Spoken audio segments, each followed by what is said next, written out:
살을 내는 듯한 북풍이 몰아치던 밤, 낡은 집신 위로 붉은 피가 배어나와 하얀 눈을 점점이 물들이고 있었지만 여인은 멈추지 않고 거대한 대문 앞을 가로막은 정적을 노려보았다. 마치 15년 전 그날 밤 어린 계집아이의 울음소리를 집어삼켰던 그 비정한 어둠이 다시금 아가리를 벌리고 있는 듯했으나 서리의 눈동자는 공포가 아닌 서늘한 살기로 번들거리고 있었다. 그녀는 품속에 감춰둔 낡은 은장도를 쥔 손에 힘을 주며 눈앞에 우뚝 솟은 최대감댁의 소슬대문을 향해 들리지 않는 저주를 퍼부었다. 이 문지방을 넘는 순간 자신은 더 이상 인간이 아니요 오로지 이 집안을 멸절시키기 위해 지옥에서 기어올라온 악귀가 되어야만 했다. 뼈마디가 얼어붙는 고통 속에서도 그녀의 입가에는 기이한 미소가 번졌는데 그것은 드디어 사냥감이 제 발로 덫을 향해 걸어 들어가는 순간을 목도한 사냥꾼의 희열과도 같은 것이었다. 문을 두드리는 그녀의 주먹은 작고 야위었으나 그 안에 담긴 무게는 천근만근의 쇠덩이보다 더 무겁게 닫힌 대문을 뒤흔들었다. 누구요? 이 야밤에. 소란스럽게 잠에 취한 문지기의 고함과 함께 둔탁한 마찰음을 내며 대문이 열리자 서리는 재빨리 표정을 바꾸어 세상에서 가장 비천하고 겁에 질린 하녀의 얼굴을 뒤집었었다. 헝클어진 머리카락 사이로 드러난 파리한 얼굴은 며칠을 굶은 듯 뿌쑥했고 떨리는 어깨는 동정심을 자아내기에 충분했으니 문지기는 혀를 차며 그녀의 행색을 위아래로 훑어보았다. 웬내는 쟨내는 먹을 것을 찾아 떠돌다 이곳까지 왔습니다요. 밥 한 끼만 주신다면 소 여물이라도 썰고 똥이라도 푸겠습니다. 제발 살려주십시오 나리.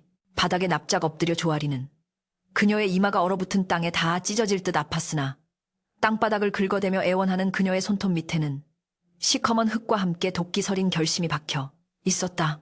문지기는 귀찮다는 듯 손을 휘저으려다 마침 안채에서 일손이 부족해 닥치는 대로 사람을 구하라는 안방마님의 호령이 있었음을 기억해내고는 쭈그려 앉은 그녀를 발로 툭툭 건드렸다. 운 좋은 줄 알아라. 마침 우리 대감마님 댁에 부엌대기가 하나 도망을 쳐서 빈자리가 났으니 망정이지 아니었으면 몽둥이 찜질을 당해 쫓겨났을 게다. 그렇게 열린 대문 안으로 발을 들여놓는 순간 서리의 코끝으로 15년 전과 똑같은 냄새가 훅 끼쳐 들어왔다. 오래된 소나무의 향과 기름진 고기, 굽는 냄새, 그리고 어딘지 모르게 비릿한 탐욕의 냄새가 뒤섞인 최대감댁 특유의 공기는 그녀의 심장을 난도질하는 듯했다. 마당 한가운데 심어진 거대한 향나무는 여전히 그 자리에 서서 잎을 떨구고 있었는데 5살이었던 서리가 아비의 다리를 붙잡고 살려달라 애원하던 그날에도 저 나무는 무심하게 가지를 흔들고 있었다. 화려한 단청이 칠해진 사랑채의 처마 밑에는 주렁주렁 매달린 곶감들이 붉은 보석처럼 빛나고 있었으나 서리의 눈에는 그것들이 마치 억울하게 죽어간 이들의 잘린 혀처럼 보여 구역질이 치밀어 올랐다.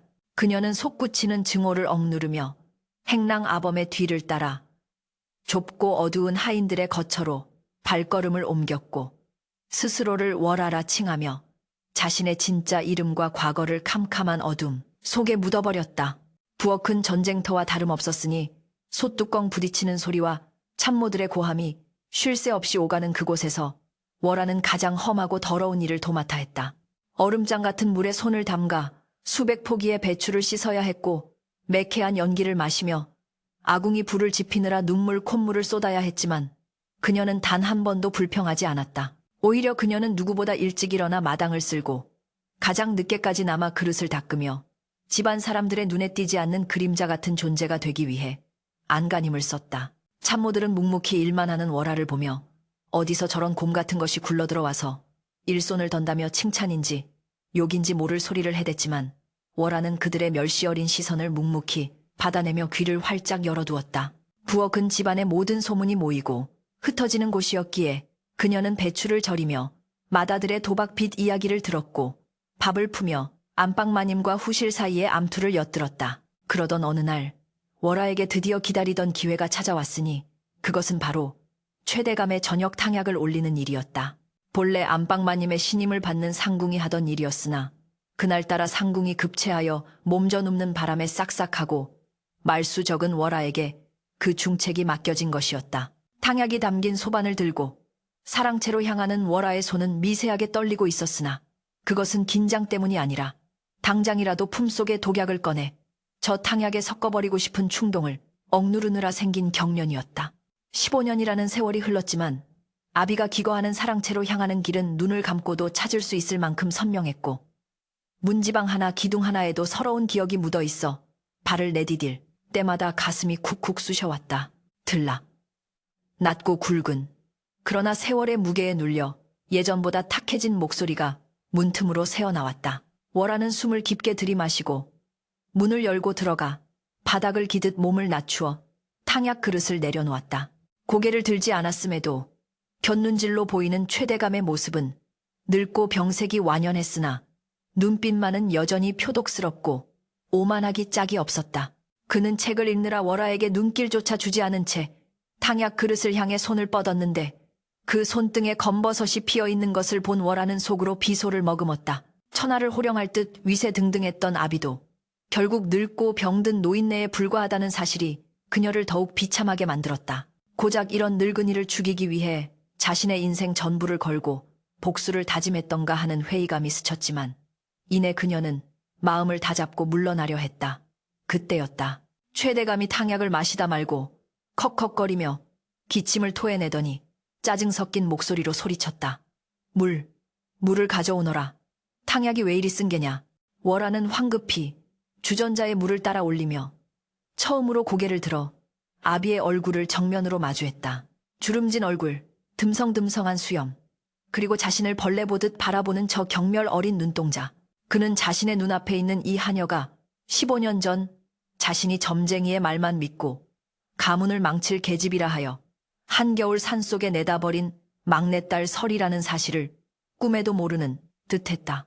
월아의 심장이 쿵쾅거리며 요동쳤지만 그녀는 애써 태연한 척 눈을 내리깔고 공손히 답했다. 송구하옵니다 대감마님. 약재를 다릴 때 감초를 조금 더 넣었어야 했는데 웬내의 불찰이옵니다. 그녀의 목소리는 떨리지 않았고 자세는 흐트러짐이 없었다. 최대감은 물을 마시고 진정이 되었는지 손을 휘저으며 축객령을 내렸다. 됐다. 꼴도 보기 싫으니 썩 물러가라. 다음번에도 이따위로 약을 다려오면 내년에 손목을 분질러 놓을 것이다. 방을 나온 월아는 차가운 밤 공기를 맞으며 거칠게 숨을 몰아쉬었다. 손목을 분질러 놓겠다니. 15년 전 그날 밤에도 그는 그렇게 말했다. 인연의 다리를 분질러서라도 산속에 처박아 두고 오너라. 어린 서리가 바짓가랑이를 잡고 늘어지자 하인들에게 내렸던 그 잔혹한 명령이 환청처럼 귓가에 맴돌았다. 눈보라가 치던 산속, 늑대 울음소리가 들려오던 공포 속에서 얼어 죽어가던 자신을 구해준 것은 지나가던 약초꾼 노인이었다. 노인의 보살핌으로 겨우 목숨을 건졌으나 동상으로 썩어 문드러진 발가락을 잘라내야 했고 그 고통보다 더 끔찍한 것은 자신을 버린 가족에 대한 사무치는 원한이었다. 노인이 세상을 떠나고 홀로 남겨진 서리는 복수만을 위해 글을 배우고 약초와 독초를 구분하는 법을 익히며 때를 기다려왔던 것이다. 행랑채 구석진 방으로 돌아온 월아는 호롱불 밑에서 소매를 걷어올렸다. 그녀의 왼쪽 팔뚝에는 흉측한 화상 자국이 선명하게 남아있었는데 그것은 어릴 적 배다른 언니들이 숯불을 던져 생긴 상처였다. 그녀는 그 흉터를 어루만지며 오늘 본 최대감의 늙은 얼굴과 집안 구석구석에 배어있는 사치와 향락의 흔적들을 되새겼다. 이 집안은 겉으로는 번드르르해 보이지만 속은 이미 썩어 문드러져 있었다. 형제들은 재산을 탐내어 서로를 물어뜯을 기세였고 대감은 권력욕에 눈이 멀어 집안 단속은 뒷전이었다.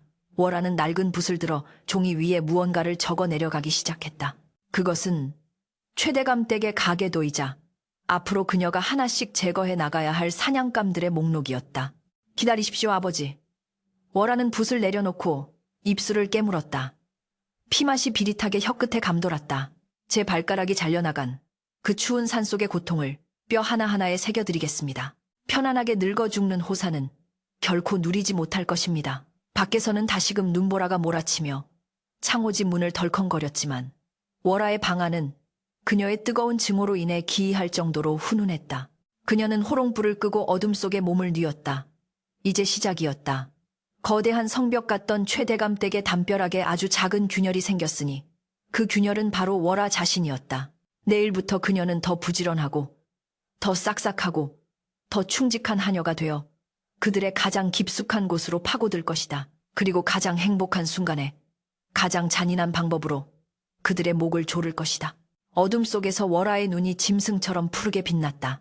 차가운 겨울바람이 물러가고 처마 끝에 매달린 고드름이 녹아 낙수 소리를 내기 시작했으나 최대감의 기와집 안에는 여전히 음습한 한기가 감돌고 있었으니 이는 계절의 탓이 아니라 사람들의 마음속에 텔리를 튼 탐욕과 불신 때문이었다. 월아가 이 집에 들어온 지도 어느덧 두어 달이 지나 그녀의 거칠었던 손등은 쉴 새 없는 물일로 인해 더욱 터지고 갈라졌으나 그만큼 안방마님 윤씨와 집안 어른들의 신임은 두터워져 갔다. 월아는 마치 태어날 때부터 하녀였던 것처럼 굴었는데 그녀는 입은 무겁게 닫고 눈과 귀는 교활한 여우처럼 열어두는 법을 본능적으로 알고 있었다. 어느 날 오후 안방마님 윤씨가 비단 이불에 술을 놓으며 한숨을 내쉬자 곁에서 바느질을 돕던 월아가 조심스레 입을 열었다. 마님, 혹 심기가 불편하신 일이 있으신지요? 낯빛이 파리해 보이시어 아랫것인 뺀내가 보기에 송구할 따름이옵니다. 윤씨는 바늘을 멈추고 흘긋 월아를 바라보더니 다른 하녀들이 듣지 못하도록 목소리를 낮춰 하소연을 쏟아냈다. 네가 들어온 지 얼마 안 되어 모르겠지만 이 집안 꼴이 말이 아니다. 큰놈 인석이는 기생집에 빠져 재산을 탕진하고 있고 둘째 인수는 형의 자리를 넘보며 아버님께 틈만 나면 형을 헐뜯으니 내 배 아파 낳은 자식들이지만 징그럽기 짝이 없다. 월아는 고개를 깊이 숙이며 윤씨의 발을 주무르기 시작했는데 그녀의 손길은 더할 나위 없이 야무지고 시원하여 윤씨의 굳은 표정이 조금씩 풀어졌다.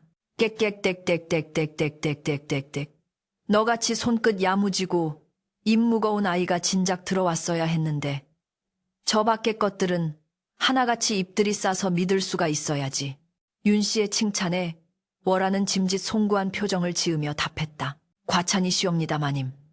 국내는 그저 마님께서 편안하시기만을 바랄 뿐이옵니다. 하오나. 월아는 말꼬리를 흐리며 윤씨의 눈치를 살폈다. 하오나 무슨 할 말이 있느냐. 윤씨가 되묻자 월아는 주위를 살피는 척하더니 아주 은밀한 목소리로 속삭였다. 실은 어젯밤 늦게 큰 도련님께서 서책을 보관하는 창고 쪽에서 나오시는 것을 보았는데 손에 들린 것이 장부 같아 보였습니다. 아마 가문의 중한 일을 맡아서 하시려는 게 아닌가 싶어 든든해 보였습니다요. 그 말은 윤씨의 안색을 순식간에 창백하게 만들었으니 인석이 장부에 손을 댔다는 것은 필시 도박 빚을 갚기 위해 땅 문서를 빼돌리려 했다는 뜻으로 해석될 수밖에 없었기 때문이다.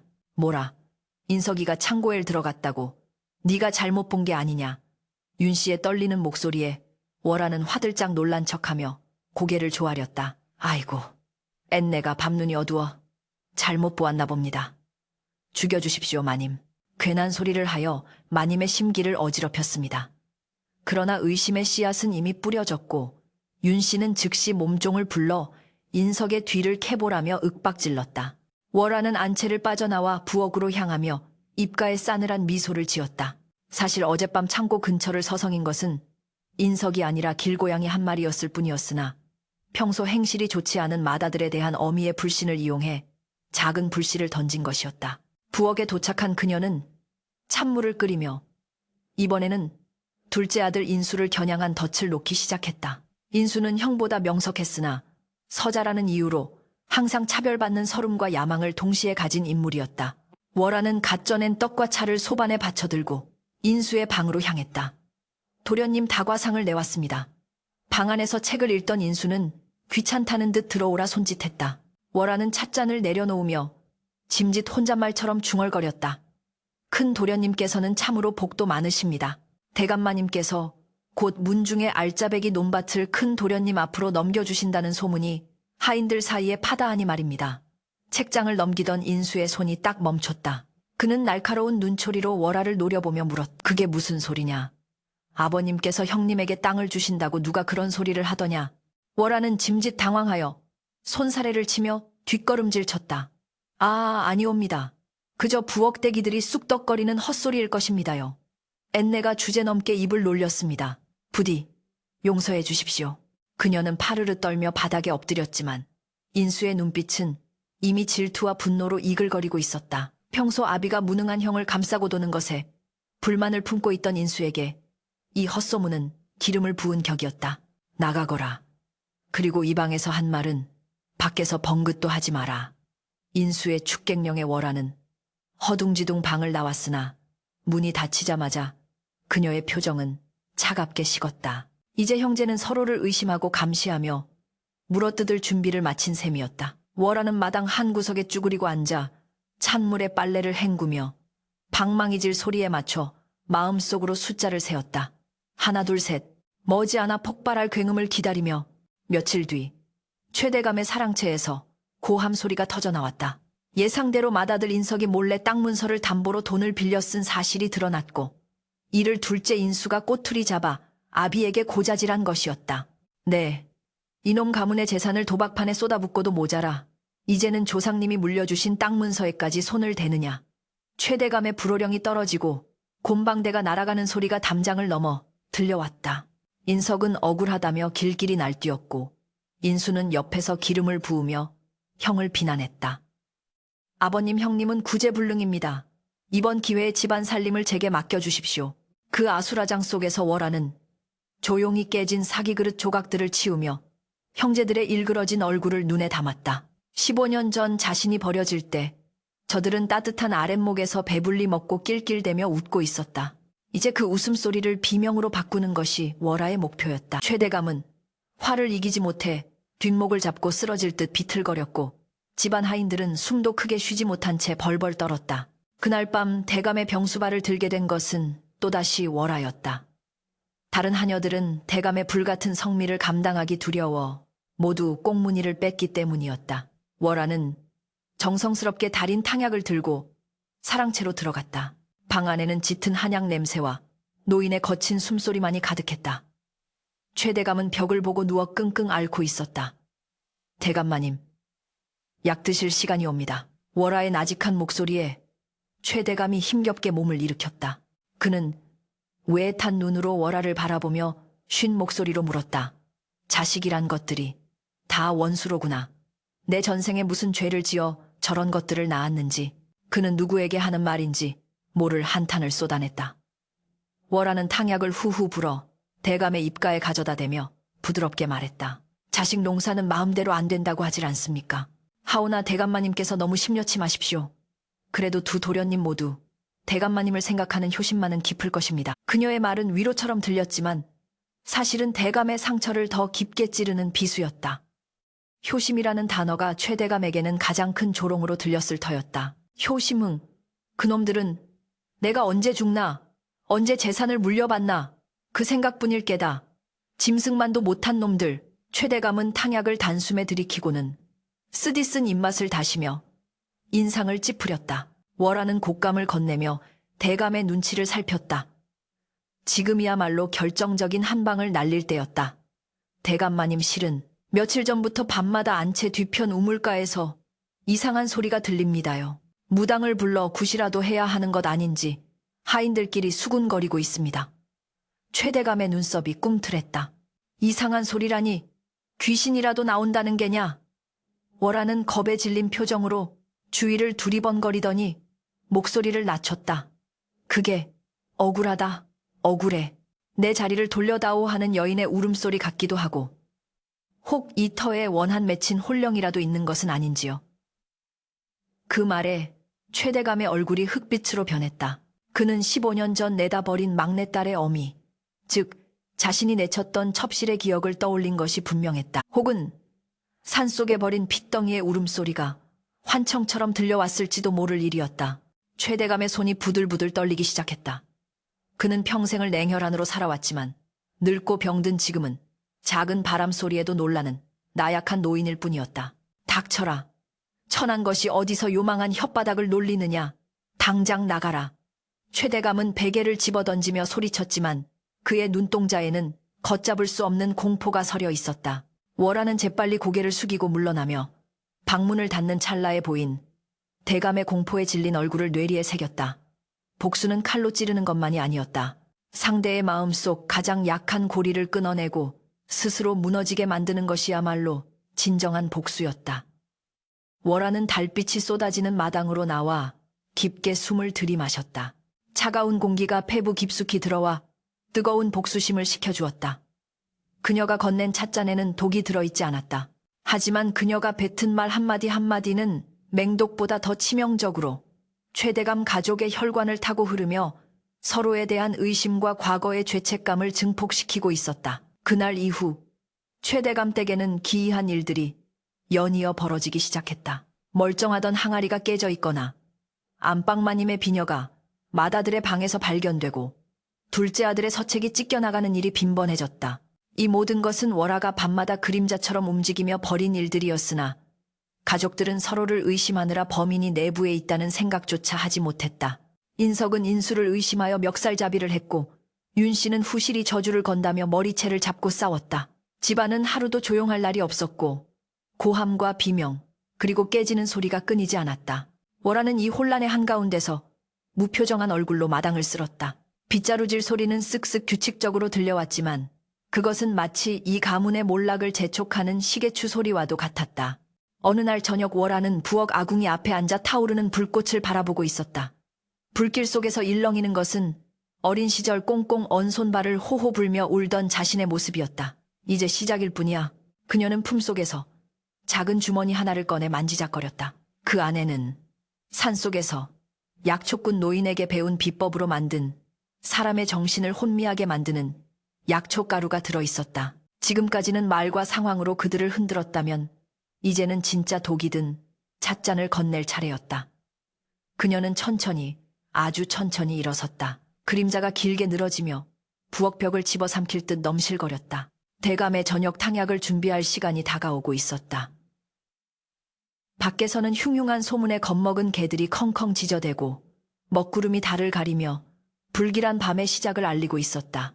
월하의 눈빛은 그 어느 때보다 차갑고 동시에 뜨겁게 타오르고 있었다. 봄 기운이 완연하여 마당의 매화나무 가지마다 팝콘처럼 꽃망울이 터지기 시작했으나 최대감의 저택은 마치 한겨울 삭풍이 부는 듯한 살벌한 냉기로 가득 차 있었다. 안채와 사랑채 사이를 가로막는 중문은 굳게 닫혀 있었고 그 너머에서는 짐승의 포효와도 같은 고성 방가가 담장을 넘어 흘러나왔다. 내 몫을 내놓으란 말이다. 장차 이 집안의 대를 이을 장손에게 이리 푸대접을 하고도 아버님이 무사하실 줄 아느냐. 맏아들 인석의 목소리는 술과 광기에 젖어 갈라져 있었고 곧이어 둔탁한 파열음과 함께 도자기 깨지는 소리가 들려왔다. 뒤이어 둘째 아들 인수의 비아냥거리는 음성이 비수처럼 꽂혔다. 형님, 추태 좀 그만 부리시오. 기생년 치마폭에 싸서 날려먹은 전답이 얼만데 또 손을 벌린단 말이오. 차라리 그 돈을 시궁창에 버리는 게 낫지. 형제 간의 다툼은 이제 말싸움을 넘어 서로의 멱살을 잡고 뒹구는 난투극으로 치닫고 있었다. 마당을 지나던 하인들은 고개를 푹 숙인 채 도망치듯 발걸음을 재촉했으나 월화만은 그 소란스러운 풍경을 무표정한 얼굴로 응시하며 천천히 마당을 쓸고 있었다. 빗자루가 바닥을 긁는 사악사악 소리는 형제들의 욕설 사이로 기묘한 박자를 맞추며 파고들었다. 월화의 계획대로 집안은 서서히 그러나 확실하게 무너져 내리고 있었다. 그녀가 인석의 방에 몰래 숨겨둔 도박 빈문서가 발견되자 인석은 이성을 잃고 날뛰었고 인수가 뇌물을 써서 관직을 얻으려 한다는 헛소문을 퍼뜨리자 인수는 형이 자신을 모함한다며 길길이 뛰었다. 형제라는 이름으로 묶여있던 얄팍한 핏줄의 연대는 탐욕 앞에서 썩은 동아줄처럼 끊어져 버렸다. 최대감은 사랑채 문을 걸어 잠그고 두 아들의 난동을 외면하려 애썼으나 그의 속은 이미 숯검정처럼 타들어가고 있었다. 월화는 깨진 항아리 조각에 긁혀 피를 흘리는 인석을 부축하는 척하며 그의 귀에 독을 흘려 넣었다. 도련님, 꽌내가 엿들으려 한 것은 아니오나 작은 도련님께서 대감마님의 인장도장을 몰래 파서 땅 문서를 가로채려 한다는 소리가 들립니다요. 지금 당장 막지 않으시면 큰일 날 것입니다. 그 말은 불난집에 기름통을 던진 격이 되었다. 인석은 눈이 뒤집혀 몽둥이를 들고 인수의 방으로 쳐들어갔고 집안은 아수라장이 되었다. 그날 밤 피비린내 나는 소동이 한 차례 휩쓸고 지나간 뒤 정막이 찾아온 최대감의 사랑채는 무덤처럼 고요했다. 최대감은 흐트러진 상투를 매만지며 방안을 서성였다. 자식 농사는 이미 망쳤고 가문의 위세는 땅에 떨어졌다. 불안감에 휩싸인 그는 누군가를 의심하는 눈초리로 사방을 두리번거렸다. 월화는 이때를 놓치지 않고 대감의 저녁상을 들고 들어갔다. 대감마님, 기력이 쇠하신 듯하여 전복죽을 쑤어 왔습니다. 월화의 목소리는 부드럽고 따뜻했으나 그녀의 눈은 대감의 동태를 살피느라 바쁘게 움직였다. 대감은 죽그릇을 밀쳐내며 신경질적으로 물었다. 밖은 좀 조용해졌느냐? 빌어먹을 놈들 내가 죽어야 끝이 나지. 월화는 짐짓 걱정스러운 표정으로 한숨을 내쉬었다. 예, 겨우 잠잠해졌습니다만 마님 혹시 들으셨는지요? 요새 한양에서 암행어사가 내려와 고을 수령들의 비리를 낱낱이 캐고 다닌다는 소문 말입니다. 옆 고을 김진사 댁도 털려서 쑥대밭이 되었다고 하더이다. 암행어사라는 말에 최대감의 손이 찻잔을 놓치며 쨍 하고 깨져버렸다. 뜨거운 찬물이 바닥을 적셨지만 그는 뜨거움도 느끼지 못하는 듯 사색이 되어 입술을 달달 떨었다. 어사라니. 그게 정말이냐? 내년이 어디서 그런 헛소리를 듣고 와서 그는 버럭 소리를 질렀지만 공포에 질린 눈동자는 거짓말을 하지 못했다. 월화는 바닥에 엎드려 조각을 주우며 침착하게 대답했다. 장터에 나갔던 머슴놈이 주워듣고 온 이야기라 확실치 않습니다만 아니 땐 굴뚝에 연기 나겠습니까? 요즘 세상이 하도 흉흉하여. 월화는 말을 줄이며 슬그머니 대감의 표정을 살폈다. 최대감의 머릿속에는 오로지 하나, 자신의 죄상이 적힌 장부와 서찰들이 떠올랐을 것이다. 관직에 있을 때 뇌물을 받아 챙긴 내역이 적힌 장부, 그리고 정적을 제거하기 위해 역모를 꾸미는 무리들과 주고받은 은밀한 서찰들. 그것들이 발각되는 날에는 멸문지화는커녕 능지처참을 당해도 할 말이 없는 중죄였다. 월화가 물러가자마자 최대감은 황급히 촛불을 켜들고 방 안 구석에 있는 낡은 자개장 앞으로 다가갔다. 그는 주위를 두리번거리며 문틈으로 누가 엿보지는 않는지 확인한 후 자개장 안쪽 깊숙한 곳에 널빤지를 들어 올렸다. 그곳에는 검은 비단 보자기에 쌓인 묵직한 꾸러미가 숨겨져 있었다. 그는 떨리는 손으로 보자기를 풀어 장부와 서찰 뭉치를 확인하고는 안도의 한숨을 내쉬었다. 이것만은 절대 들켜선 안 된다. 내 목숨줄이다. 그는 중얼거리며 다시 그것을 품에 안았다가 이곳도 안전하지 않다는 생각에 안절부절 못했다. 자식놈들이 돈을 찾아 집안을 뒤지고 다니니 언제 이 비밀 공간이 발각될지 모를 일이었다. 그는 결심한 듯 보자기를 다시 싸서 품속 깊이 넣고는 아무도 모르는 더 안전한 곳 뒤뜰 사당 밑바닥에 숨겨두기로 마음먹었다. 어둠 속에 몸을 숨긴 채 문틈으로 이 모든 광경을 지켜보던 월화의 입가에 싸늘한 미소가 번졌다. 낚싯바늘을 문 물고기가 제 발로 뚜시러 올라오는 꼴이었다. 최대감이 방문을 열고 나오자 월화는 고양이처럼 소리 없이 지붕 위로 몸을 날려 기와 뒤에 숨었다. 늙은 대감은 등불 하나에 의지한 채 뒤뜰로 향하는 어두운 길을 비틀거리며 걸어갔다. 그림자가 길게 늘어지며 마치 저승사자가 뒤따르는 듯한 형상을 만들어냈다. 월화는 숨소리조차 죽인 채 대감의 뒤를 밟았다. 바람에 대나무 잎이 스치는 소리가 충만거려 그녀의 발자국 소리를 완벽하게 감추어 주었다. 사당 앞에 도착한 최대감은 주위를 다시 한번 살피더니 사당 마루 밑에 디딤돌을 힘겹게 들어올리고 그 아래 흙을 파내어 보자기를 묻었다. 그리고는 흙을 덮고 디딤돌을 원위치시킨 후 마치 아무 일도 없었던 것처럼 황급히 자리를 떴다. 최대감이 사라지자 월화는 사당 앞마당에 내려섰다. 달빛이 구름 사이로 얼굴을 내밀어 그녀의 창백한 얼굴을 비추었다. 그녀는 대감이 묻어둔 디딤돌 앞으로 다가가 무릎을 꿇었다. 15년 전 자신을 버린 아비가 지키고자 했던 것이 고작 이따위 종이 쪼가리들이었다는 사실에 허탈함과 분노가 동시에 밀려왔다. 그녀는 망설임 없이 디딤돌을 드러내고 흙을 파헤쳤다. 검은 비단 보자기가 모습을 드러냈다. 월화는 떨리는 손으로 보자기를 풀었다. 달빛 아래 드러난 장부에는 깨알 같은 글씨로 뇌물을 바친 자들의 이름과 금액, 그리고 청탁 내용이 적나라하게 적혀 있었다. 그것은 단순한 장부가 아니라 백성들의 고혈을 쥐어짜 만든 탐욕의 기록이었다. 하지만 월화의 눈을 번뜩이게 한 것은 그 밑에 깔려있던 누렇게 바랜 서찰들이었다. 거사일은 다음 달 그참으로 정해졌다.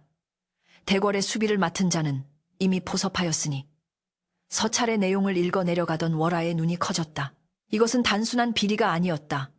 역모 반역이었다. 최대감은 권력을 유지하기 위해 현임금을 폐위시키려는 반역 도당과 내통하고 있었던 것이다. 월화는 입술을 꽉 깨물었다. 피맛이 났다. 이 서찰 한 장이면 최대감뿐만 아니라 삼족을 멸하고도 남을 엄청난 증거였다. 아비는 자신을 버렸을 뿐만 아니라 나라와 백성까지 팔아넘기려 했던 매국노였다. 월하의 손에서 서찰이 구겨졌다. 그녀의 가슴 속에서 15년간 응어리졌던 원한의 불길이 기름을 만난 듯 활활 타올랐다. 아버지, 당신은 죽어서도 편히 눈을 감지 못할 것입니다. 제가 그렇게 만들 것입니다. 그녀는 장부와 서찰을 자신의 품속 깊이 갈무리하고 흙을 다시 덮어 아무 일도 없었던 것처럼 위장했다. 그리고는 찢어진 족보 한 장을 그 자리에 대신 묻었다. 그것은 인석과 인수가 싸우다가 찢어발긴 가문의 족보 조각이었다. 최대감이 다시 이곳을 파보았을 때 그가 목숨보다 아끼던 증거 대신 찢겨진 가문의 명예를 발견하게 될 것이라는 월하의 잔인한 유머였다. 일을 마친 월하는 사당을 빠져나와 자신의 거처로 돌아왔다. 새벽이 밝아오고 있었다.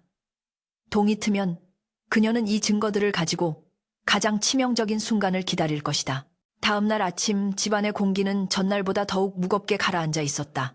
최대감은 밤새 악몽에 시달렸는지 외탄 눈으로 대청마루에 앉아 있었고 인석과 인수는 서로 눈도 마주치지 않은 채 으르렁거렸다. 월하는 대감에게 새순물을 올리며 넌지시 말을 건넸다. 대감마님 간밤에 좋은 꿈 꾸셨는지요? 꿈내 꿈에 돌아가신 마님. 대감의 본처이자 인석인수의 생모께서 나타나 사당 쪽을 가리키며 통곡을 하시더이다. 무슨 변고가 있는 것은 아닌지 걱정이 되옵니다. 그 말에 최대감은 소스라치게 놀라며 대야를 엎질렀다. 뭐라고? 사당 내년이 감히 재수 없는 소리를. 그는 말을 잇지 못하고 벌벌 떨었다. 자신이 어젯밤 사당에 다녀온 것을 들켰나 싶은 공포와 죽은 아내가 나타났다는 불길함이 그를 옥죄었다. 그는 급히 신발을 꿰어 신고 사당으로 달려갔다. 월하는 엎질러진 물을 닦으며 입꼬리를 살짝 올렸다. 사당에 도착한 최대감은 미친 사람처럼 디딤돌을 드러내고 흙을 파헤쳤다. 그러나 그곳에 있어야 할 검은 보자기는 온데간데 없고 흙투성이가 된 찢어진 족보 조각만이 덩그러니 놓여 있었다. 이건 족보가 아니냐. 최대감은 숨이 턱 막히는 것을 느꼈다. 장부와 서찰이 사라졌다. 누군가 그것을 가져갔다. 그것이 세상에 공개되는 순간 자신은 끝장이었다. 그는 비명을 지르며 그 자리에 주저앉았다. 누구냐? 누가 내 목숨을 훔쳐갔느냐? 그의 절규가 아침의 고요를 깨뜨리고 허공으로 흩어졌다. 멀리서 이를 지켜보던 월하는 품속의 서찰을 만지작거렸다. 이제 그녀의 손에는 이 거대한 기와집을 한순간에 잿더미로 만들 수 있는 불씨가 쥐어져 있었다. 더 이상 숨어서 갉아먹을 필요가 없었다. 이제는 정면으로 나아가 그들의 목을 칠 시간이었다. 월하는 부엌으로 돌아와 아침 밥상을 차렸다. 밥그릇에 담긴 하얀 쌀밥 위로 김이 모락모락 피어올랐다. 그녀는 밥상 한가운데에 놓인 간장 종지에 아주 특별한 가루를 조금 섞었다. 그것은 독약이 아니었다. 사람의 이성을 마비시키고 억눌러왔던 분노를 폭발하게 만드는 환각초였다. 오늘 아침 식사는 최 씨 가문의 마지막 만찬이 될 것이었다. 맛있게 드십시오, 아버지. 그리고 형제님들. 월하는 나지막이 중얼거리며 소반을 머리에 이고 안채로 향했다. 그녀의 발걸음은 그 어느 때보다 가볍고 당당했다. 봄바람이 그녀의 치맛자락을 흔들었지만 그녀는 더 이상 추위를 느끼지 않았다. 복수의 계절이 비로소 만개하고 있었기 때문이었다. 하늘을 찌를 듯한 꽹과리 소리와 장구 소리가 최대감 댁의 높은 담장을 넘어 고을 전체로 퍼져나갔으나 그 흥겨운 가락은 마치 단말마의 비명처럼 기괴하게 들려 지나가는 사람들의 등골을 오싹하게 만들었다. 마당에는 오색 찬란한 비단 천막이 쳐져 있고 기름진 고기 굽는 냄새가 진동을 했으나 잔치에 초대받은 손님들의 표정은 어딘가 모르게 경직되어 있었다. 오늘은 최대감의 육순회갑을 기념하는 날이었으나 동시에 이 가문의 마지막 숨통을 끊어놓을 처형식이 거행될 날이기도 했다. 상석에 앉은 최대감은 화려한 금박이 박힌 비단 옷을 입고 억지 웃음을 짓고 있었으나 갓근 아래로 흐르는 식은땀은 멈출 줄을 몰랐다. 며칠 전 사라진 장부와 서찰의 행방이 묘연한 가운데 그는 이 성대한 잔치를 통해 건재함을 과시하고 흉흉한 소문을 잠재우려 발버둥 치고 있었다. 하지만 그의 눈동자는 불안하게 흔들리며 연회장 구석구석을 살피느라 여념이 없었고 술잔을 쥐고 있는 손은 중풍 든 환자처럼 덜덜 떨렸다. 그 옆에 앉은 두 아들 인석과 인수 역시 며칠간 이어진 의심과 암투, 그리고 월아가 몰래 먹인 환각초의 기운으로 인해 토탄 눈을 하고 서로를 잡아먹을 듯 노려보고 있었다. 자, 다들 드십시다. 이 늙은이의 회갑을 축하해 주러 오신 귀한 분들 아니십니까? 최 대감이 목소리를 높여 건배를 제의했으나 목소리는 갈라져 삑사리가 났다. 고을 사또와 유지들은 억지 미소를 지으며 술잔을 들었으나 그들 역시 이 집안의 감도는 불길한 기운을 감지하고 있었다. 그때 연 회장의 소란을 뚫고 한 여인이 다과상을 들고 천천히 상석으로 다가왔다. 붉은 치마에 옥색 저고리를 곱게 차려입은 월아였다. 평소에 꾀죄죄한 하녀 복장이 아닌 마치 양반집 규수처럼 단정하고 기품 있는 차림새의 좌중의 시선이 일제히 그녀에게 쏠렸다. 그녀의 얼굴에는 하얀 분칠이 되어 있었으나 눈매 많은 서리빨처럼 차갑게 빛나고 있었다. 월아는 최대감 앞에 술병을 내려놓으며 나직하고도 또렷한 목소리로 말했다. 대감마님, 쟨내가 이 기쁜 날을 위해 특별한 술을 준비했습니다. 한 잔 받으시지요. 그녀의 목소리는 너무나도 평온하여 오히려 공포스러웠다. 최대감은 의아한 표정으로 월아를 올려다보았다. 내년이 감히 천한 것이 어디라고 나서느냐. 그러나 월아는 물러서지 않고 술잔에 붉은 술을 가득 따랐다. 술향기 대신 비릿한 피냄새 같은 것이 훅 끼쳐 올라왔다. 천한 것이라. 예, 그렇습니다. 15년 전 짐승보다 못한 취급을 받으며 눈보라치는 산속에 버려진 핏덩이도 천한 것이었지요. 월아의 입에서 흘러나온 말에 최대감의 동공이 지진이라도 난 듯 흔들렸다. 연 회장의 왁자지껄하던 소음이 순식간에 잦아들고 숨막히는 정적이 감돌았다. 사또와 손님들은 술잔을 멈추고 이 기이한 광경을 주시했다. 무슨 소리를 하는 게냐? 미쳤느냐? 최대감이 소리를 질렀으나 월아는 아랑곳하지 않고 한 걸음 더 다가섰다. 그녀는 천천히, 아주 천천히 왼쪽 소매를 걷어 올렸다. 드러난 팔뚝에는 흉측하게 일그러진 화상 자국이 뱀처럼 휘감겨 있었다. 기억하십니까? 배다른 언니들이 숯불을 던져 생긴 이 상처를. 아버님께서는 약을 발라주기는커녕 재수가 없다며 멍석마리를 시키셨지요. 월아의 눈에서 굵은 눈물방울이 뚝 떨어졌으나 그녀의 입가에는 서글픈 미소가 걸려 있었다. 그리고 이것도 보십시오. 그녀는 치마 자락을 걷어 올려 집신 밖으로 드러난 발을 내보였다. 5개의 발가락이 있어야 할 자리에 동상으로 썩어 잘려나간 뭉툭한 흔적만이 남아 있었다. 좌중에서 아 하는 탄식이 터져나왔다. 그것은 명백한 학대의 증거이자 지옥에서 살아 돌아온 자만이 가질 수 있는 훈장이었다. 최대감은 귀신을 본 듯 얼굴이 하얗게 질려 뒷걸음질 쳤다. 설마 네가 설이냐? 죽은 줄 알았던 그 아이란 말이냐? 그의 입술이 파르르 떨렸다. 15년 전 자신이 버린 딸이 자신의 수족이 되어 탕약을 올리고 발을 씻겨주던 하녀 월아였다니. 등골이 오싹해지는 공포가 그를 덮쳤다. 예, 아버지. 제가 바로 설이입니다. 늑대 밥이 되라고 버리신 그 설이가 아버님의 회갑상을 차려드리러 지옥에서 기어 올라왔습니다. 설이의 목소리가 비수처럼 연 회장을 갈랐다. 인석과 인수는 술기운이 확 달아나는 것을 느끼며 벌떡 일어났으나 이미 다리가 풀려 주저앉고 말았다. 설이는 품속에서 검은 비단 보자기를 꺼내 들었다. 최대감이 그토록 찾아 헤매던, 그리고 두려워하던 바로 그 보자기였다. 최대감은 비명을 지르며 달려들려 했으나 몸이 마비된 듯 움직이지 않았다. 안 돼. 그것만은. 그의 절규는 처절했으나 설이는 냉정하게 몸을 돌려 사또의 앞으로 걸어갔다. 사또날이 여기 최대감이 수십 년간 백성들의 고혈을 빨아먹은 뇌물장부와 나라를 뒤엎으려 역모를 꾸민 반역의 증거가 있습니다. 부디 통촉하여 주시옵소서. 그녀는 보자기를 풀어 사또의 밥상 위에 올려놓았다. 사또의 얼굴이 굳어졌다. 그는 이미 며칠 전 설이가 보낸 익명의 투서를 받고 한양에서 내려온 금부도사 왕명으로 죄인을 잡는 관리와 함께 잠복해 있던 터였다. 다만 확실한 물증이 필요하여 잔치에 참석했던 것이다. 사또가 눈짓을 하자 밥을 먹던 손님들 틈에 섞여 있던 포졸들이 일제히 일어나 육모방망이를 빼들었다.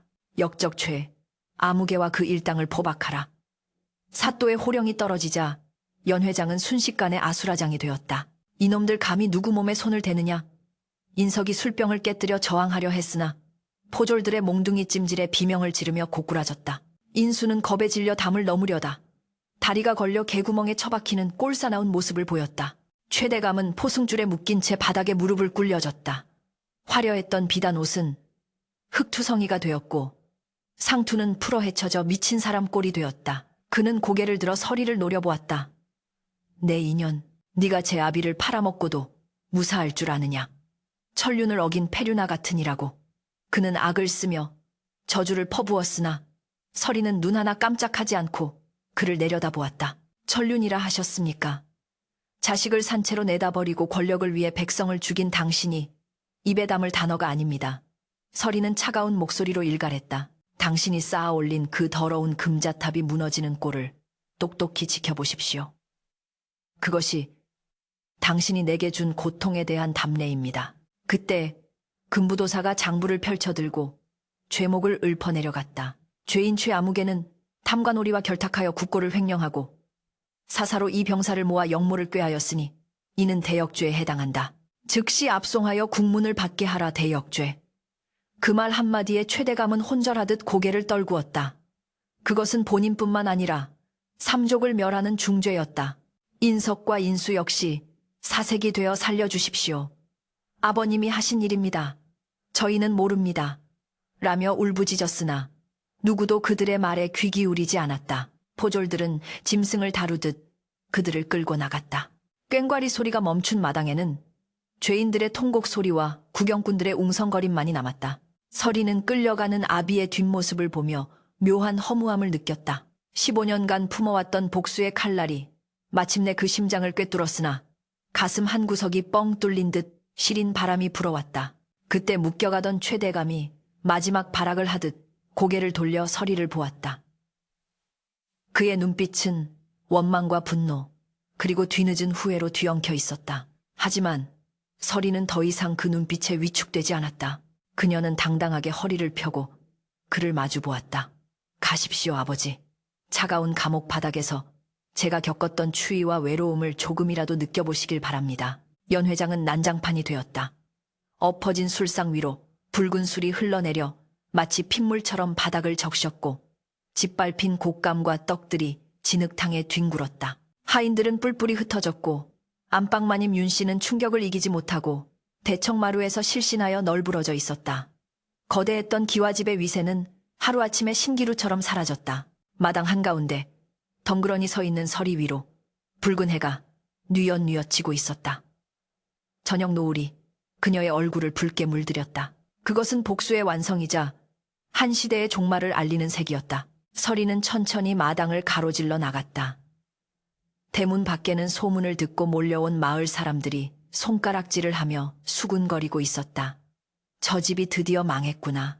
하녀가 사실은 버려진 딸이었다며 수많은 시선이 그녀에게 꽂혔으나 서리는 개의치 않았다. 그녀의 귓가에는 더 이상 아비의 고함 소리도 형제들의 비웃음도 들리지 않았다. 오직 자신의 심장 소리만이 쿵쿵하고 힘차게 울릴 뿐이었다. 그녀는 소슬대문 기둥에 기대어 잠시 숨을 골랐다. 이제 모든 것이 끝났다. 아니, 이제 비로소 그녀의 삶이 시작되는 순간이었다. 포졸들의 고함 소리가 멀어지고 집안에 남은 것은 정막과 폐허뿐이었다. 서리는 뒤를 돌아보지 않고 대문을 나섰다. 그 걸음걸이에는 15년의 무게를 털어낸 자의 비장함과 서글픔이 동시에 묻어 있었다. 어둠이 내려앉는 거리에 홀로 선 그녀의 그림자가 길게 늘어졌다. 한때 고을의 모든 권세와 부귀가 집결하던 최대감의 99칸 대저택은 이제 귀곡성만이 감도는 흉가가 되어 있었다. 화려한 단청은 벗겨져 흉물스럽게 변했고 손님들로 북적이던 사랑채의 기둥에는 잡초가 무성하게 자라나 뱀들이 헬리를 트는 보금자리가 되었다. 대문은 반쯤 뜯겨나가 바람이 불 때마다 삐그덕거리며 구슬픈 소리를 냈는데 그 소리는 마치 몰락한 가문의 망령들이 부르는 장송곡과도 같았다. 봄이 찾아와 온 산천에 꽃이 피었으나 유독 이 집터만은 여전히 춥고 음산한 기운이 감돌아 마을 사람들은 대낮에도 이곳을 피해 먼 길을 돌아다녔다. 사람들의 입방아에 오르내리던 폐륜과 영모의 집안이라는 낙인은 붉은 글씨처럼 대문에 새겨져 세월이 흘러도 지워지지 않을 업보로 남았다. 서리는 낡은 삿갓을 눌러쓰고 폐허가 된 옛집의 담벼락 아래 섰다. 그녀의 표정은 호수처럼 고요했다. 불과 몇 달 전까지만 해도 이곳은 그녀의 증오가 불타오르던 지옥의 용광로였으나 이제는 그저 쓰러져가는 나무와 흙더미에 불과했다. 그녀는 무너진 담장 사이로 보이는 안채 마당을 바라보았다. 잡초 속에 파묻힌 깨진 항아리 조각이 햇빛을 받아 반짝였다. 그것은 그녀가 일부러 깨뜨려 불화의 씨앗을 심었던 바로 그 항아리였다. 부질없구나. 서리의 입에서 옅은 탄식이 흘러나왔다. 그토록 거대해 보이던 아버지라는 산, 그리고 철옹성 같던 가문의 위세가 고작 한 계절의 바람을 견디지 못하고 모래성처럼 무너져 내린 것을 보니 인생사 세옹지 마요. 권불10년이라는 옛말이 뼈저리게 다가왔다. 최대감과 그 아들들의 말로는 비참하기 그지없었다. 한양으로 압송된 최대감은 국문 과정에서 모든 죄상이 낱낱이 밝혀져 곤장 100대를 맞고 천리박 외딴 섬으로 유배형을 받았다. 들리는 소문에 의하면 그는 유배지로 가는 길에 화병과 독이 올라 실성하고 말았다고 했다. 평생을 호의호식하며 아랫사람들을 벌레 취급하던 그가 이제는 지나가는 행인들에게 밥 한 덩이를 구걸하며 내 딸이 나를 죽이러 온다 라고 헛소리를 짓거리는 미치광이가 되었다는 것이었다. 인석과 인수 형제 역시 관노 관아의 노비로 전락하여 평소 자신들이 멸시하던 천민들 틈에 섞여 채찍을 맞으며 성벽을 쌓는 노역에 동원되었다고 했다. 서로를 헐뜯던 형제는 그곳에서도 빵 조각 하나를 두고 피 터지게 싸우다 옥졸들에게 매질을 당하는 것이 일상이라 하니 그야말로 지옥도가 따로 없었다. 서리는 발길을 돌려 뒷산으로 향했다. 그녀가 향한 곳은 이름 없는 무덤 하나가 있는 양지 바른 언덕이었다. 그곳에는 15년 전 눈 속에 버려진 자신을 구해준 약초꾼 노인이 잠들어 있었다. 서리는 무덤 앞에 쭈그리고 앉아 준비해온 술을 따랐다. 할아버지 다녀왔습니다. 그녀의 목소리가 미세하게 떨렸다. 복수를 하는 동안에는 도끼로 버텼으나 막상 모든 것이 끝나고 나니 밀려오는 공허함과 회한은 어쩔 수 없었다.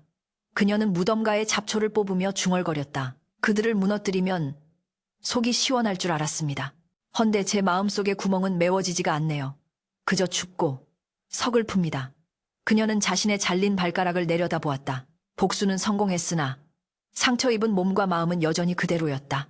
아비를 파멸시켰다는 죄책감이 아닌 그토록 원망했던 대상이 사라져버린 후 찾아온 목적 상실감이 그녀를 괴롭혔다. 그때 산들바람이 불어와 서리의 뺨을 스치고 지나갔다. 마치 할아버지의 투박한 손길이 그녀의 머리를 쓰다듬는 듯했다. 살아라 서리야. 남을 미워하는 삶이 아니라 너 자신을 위한 삶을 살아라. 노인의 생전 목소리가 귓가에 쟁쟁하게 들리는 듯했다. 서리는 눈물을 훔치고 고개를 들었다. 언덕 아래로 펼쳐진 마을 풍경이 눈에 들어왔다. 겨울이 가고 봄이 와 논밭에는 아지랑이가 피어오르고 농부들이 씨앗을 뿌리느라 분주하게 움직이고 있었다. 죽음과 파멸이 휩쓸고 간 최대감 댁과는 대조적으로 세상은 여전히 생명력으로 꿈틀거리고 있었다. 예, 할아버지. 이제는 제 인생을 살겠습니다. 누군가를 죽이는 약이 아니라 사람을 살리는 약을 지으며 살겠습니다. 서리는 마지막으로 무덤에 절을 올리고 일어섰다. 그녀의 눈빛에서 도끼가 사라지고 그 자리에 단단한 결의가 채워졌다. 몇 년 후 고을장터 한 구석에 작은 약방 하나가 문을 열었다. 설약방이라는 소박한 간판이 걸린 그곳은 용하다는 소문이 자자하여 문전성시를 이루었다. 주인은 젊은 여인이었는데 한쪽 다리를 조금 절고 얼굴에는 고생한 흔적이 역력했으나 눈매가 맑고 손길이 어찌나 따뜻한지 환자들은 그녀의 손만 닿아도 병이 낫는 것 같다고 입을 모았다. 그녀는 돈이 없는 가난한 이들에게는 약값을 받지 않았고 버려진 아이들을 거두어 밥을 먹였다. 사람들은 그녀의 과거를 알지 못했다. 그녀가 한때 복수의 칼을 갈았던 월하였으며 멸문지화를 당한 최대감댁에 버려진 딸 설이었다는 사실을 아는 이는 아무도 없었다. 그녀는 과거를 철저히 묻어두고 오로지 현재의 환자들을 돌보는 일에만 전념했다. 어느 늦은 오후 약방 문을 닫으려는데 한 늙은 거지가 지팡이를 짚고 비틀거리며 들어왔다. 누더기 옷에 악취가 진동하고 얼굴은 흉터로 뒤덮여 형체를 알아보기 힘들 정도였으나 서리는 찡그리지 않고 그를 맞이했다. 어디가 편찮으십니까 어르신? 그녀가 부드럽게 묻자 노인은 쉰 목소리로 배가 아프다고 호소했다. 서리는 노인의 맥을 짚었다. 앙상하게 마른 손목 거친 피부. 문득 그녀의 손끝에 낯익은 감촉이 스쳤다. 그녀는 노인의 손등에 피어있는 검버섯을 보았다. 그리고 흐릿한 눈동자 너머로 보이는 익숙한 눈매. 서리의 심장이 철렁 내려앉았다. 그는 최대감이었다. 유배지에서 도망쳐 나왔는지 아니면 풀려났는지 알 수 없으나 천하를 호령하던 아비가 지금 자신의 눈앞에 거짓골로 앉아 있는 것이었다. 최대감은 눈앞의 여인이 누구인지 전혀 알아보지 못했다. 그는 그저 배고프고 아픈 늙은이일 뿐이었다. 제발, 약 좀 주십시오. 살려주십시오. 비굴하게 애원하는 그의 모습에서 서리는 더 이상 분노를 느끼지 않았다. 그저 깊은 연민과 삶의 덧없음만이 가슴을 저미고 지나갔다. 복수는 이미 끝났고 하늘은 그에게 충분한 벌을 내렸다. 서리는 말없이 부엌으로 들어가 따뜻한 죽 한 그릇과 소화가 잘 되는 탕약을 다려왔다. 드십시오. 빈속에 약을 드시면 해로우니 죽부터 드셔야 합니다. 그녀가 죽 그릇을 내밀자 최대감은 허겁지겁 숟가락을 들었다. 뜨거운 죽을 마시듯 삼키며 눈물을 흘리는 아비의 모습을 보며 서리는 마음속에 남아있던 마지막 응어리가 눈 녹듯 사라지는 것을 느꼈다. 죽을 다 비운 최대감은 품속에서 꼬깃꼬깃한 엽전 한 뼘을 꺼내 내밀었다. 고맙소. 내 가진 게 이것뿐이라. 서리는 그 엽전을 받지 않고 그의 손을 가만히 감싸 쥐었다. 거칠고 더러운 손이었지만 핏줄이라는 것은 이토록 질긴 것이던가. 돈은 필요 없습니다. 그저 부디 몸조리 잘하시고 남은 생은 회개하며 사십시오. 서리의 말에 최대감은 멍하니 그녀를 바라보았다. 그 순간 그의 흐릿한 눈에 어떤 기시감이 스쳤는지 모르겠지만 그는 아무 말도 하지 못하고 고개를 떨구었다. 그가 약방을 나설 때 서리는 챙겨둔 약재 꾸러미를 그의 보찜에 몰래 넣어주었다. 다시는 볼 일이 없을 것이다. 이것이 진정한 부녀의 이별이었다. 계절은 다시 돌아 겨울이 가고 봄이 왔다. 서리는 약방 마루에 앉아 따사로운 햇살을 받으며 약초를 다듬고 있었다. 마당 구석에는 겨우내 얼었던 땅을 뚫고 노란 복수초가 피어나고 있었다. 영원한 행복이라는 꽃말을 가진 그 꽃을 보며 서리는 미소 지었다. 15년 전 눈 속에 버려져 죽어가던 소녀는 이제 없었다. 혹독한 추위를 견뎌내고 스스로 꽃을 피운 여인만이 그 자리에 있었다. 바람이 불어와 그녀의 머리카락을 흩날렸다. 그 바람 속에는 더 이상 피냄새도 원한도 섞여 있지 않았다. 오직 향긋한 봄 내음과 사람 사는 냄새만이 가득했다. 서리는 깊게 숨을 들이마셨다. 비로소 그녀의 세상에도 진정한 봄이 찾아온 것이었다.